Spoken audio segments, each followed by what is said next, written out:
Birinchi misolda AB kesma uzunligi 28 ga teng. AB kesmada S nuqta belgilangan. AC kesmaning o'rtasi Y nuqta, SB kesmaning o'rtasi F nuqta bo'lsa, F ning uzunligini toping deyapti. Buni AB kesma deb oladigan bo'lsak, S nuqta olingan.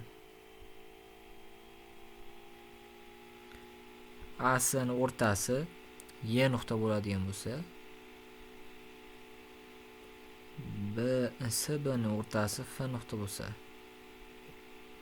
demak X bo'lsa, maytam X bo'ladi. Agar mayt Y bo'ladigan bo'lsa, maytam Y bo'ladi. Endi bular jami 28 bo'lsa, qo'shamiz. X plusdan 2y teng bo'ladi 28 ga. Endi 2 ga bo'la oladigan bo'lsa, x plusdan y ning qiymati 14 bo'ladi. Biz x plus y ning f ning uzunligi x plus y ga to'g'ri keladi. B javob bo'ladi 14. Keyingi misol. A da yoyiq burchak bo'lsa, AC ning qiymatini toping. Qo'shadigan bo'lsa, endi bitta ham 2x plusdan 20 plusdan 2x plusdan x plusdan 10 180 ga teng.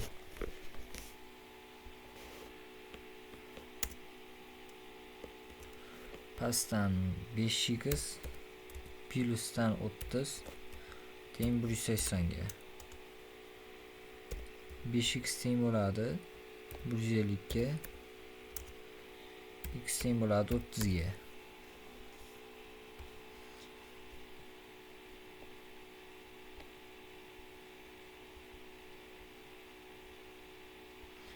AOS ning qiymatini toping.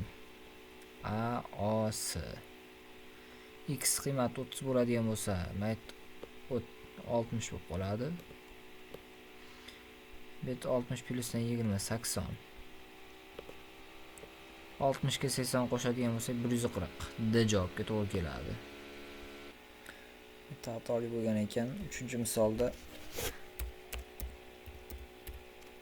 ikkita to'g'ri chiziq deb ketish kerak edi. Ikkita to'g'ri chiziq kesishdan hosil bo'lgan burchaklardan 3tasining yig'indi 876 ga teng. Bu burchaklardan kichigini toping.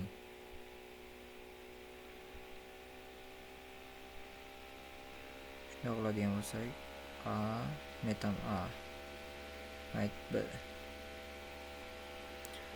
Chunki mayt bunga parallel.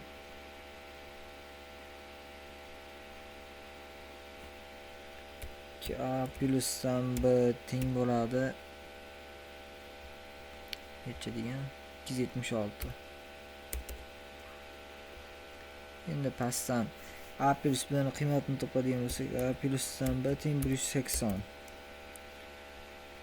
Bularni endi sistema qilamiz. Agar oladigan bo'lsak,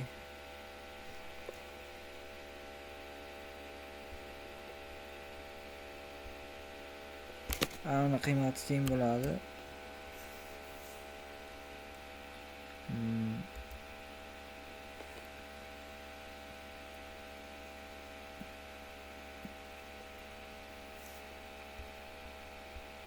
A ning qiymati 96 ga teng bo'ladi.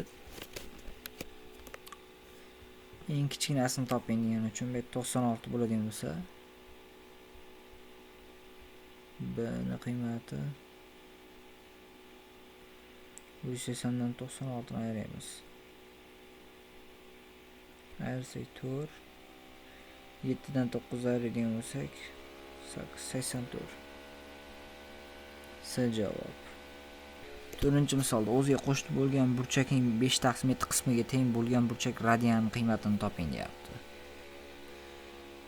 Bunda hozir chizib oladigan bo'lsak, 7 ga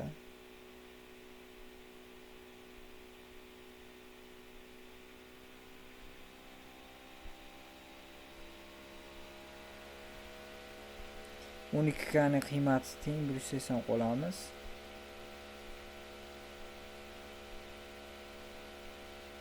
K ning qiymati teng 15 bo'ladi.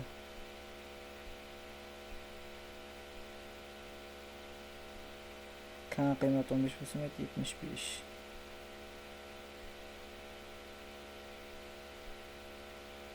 Endi 75 degan javob topishimiz kerak. Bitta pi ning qiymati 180.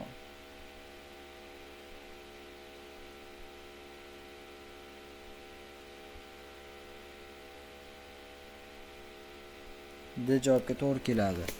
Chunki 180 ni 12 ga bo'ladigan bo'lsa 15 bo'ladi. 12 bo'ladigan bo'lsa 15 bo'ladi. Keyin 15 ni 5 ga ko'paytiradigan bo'lsa 75.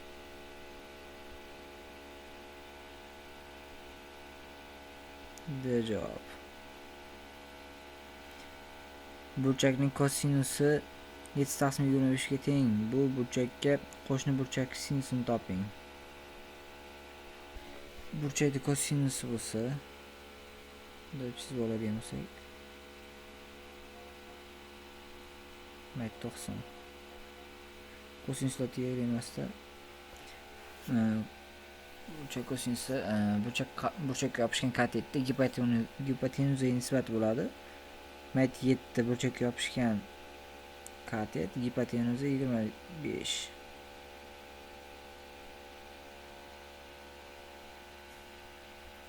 Mayt 20 turib qoladi.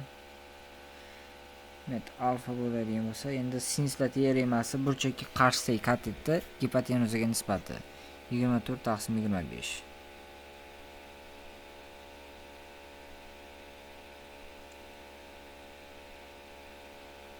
S javob bo'ladi. 6-misolda soat 10:10 bo'lganda uning soat va minut millari orasidagi burchak necha gradus bo'ladi deyapti. Birinchi minut millini topadigan bo'lsak, 10 ko'paygan 6 60 bo'ladi. 60 gradus siljiydi. Soat mili 10:10 10 ko'paygan 30 300 gradus siljiydi. 10 minut ichida yana 10 ko'paygan 0.5 5 gradus siljiydi. Demak, soat mili 30 plus 5 300 plus 5 bo'ladi. 305 gradus siljsa, endi bu yerda 305 dan ayirib olamiz 60 da. Teng bo'ladi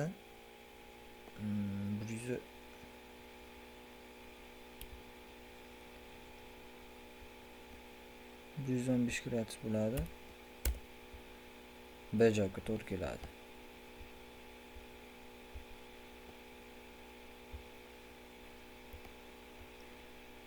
Yettinchi misol, to'g'ri chiziqda ko'rsatilgan tartibda ABCD nuqtalar olingan. AC 24, BD 18, AD 32 bo'lsa, BC ning qiymatini uzunligini toping deyapti. A B C D. AC 24,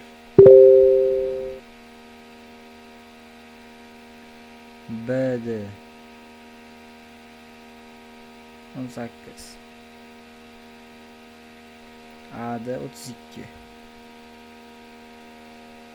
AD ning qiymati 32. BC ning qiymatini toping deyapti. Jami 32 bo'ladigan bo'lsa, C dan uzunligi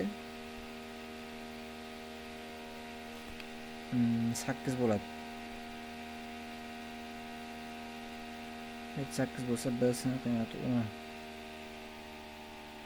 10 bo'ladi. Qo'shni burchaklardan biri ikkinchisidan 12,5% tashkil qilsa, bu burchaklar musbat ayirmasi necha gradus?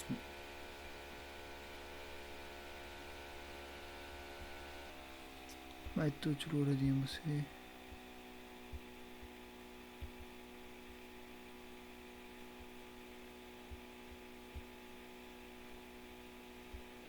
sakkizinchi testda qo'shni burchaklardan biri ikkinchisidan 12,5% tashkil qilsa, Bu burchaklar nisbat ayirmasi necha gradus deyapti? 12,5%.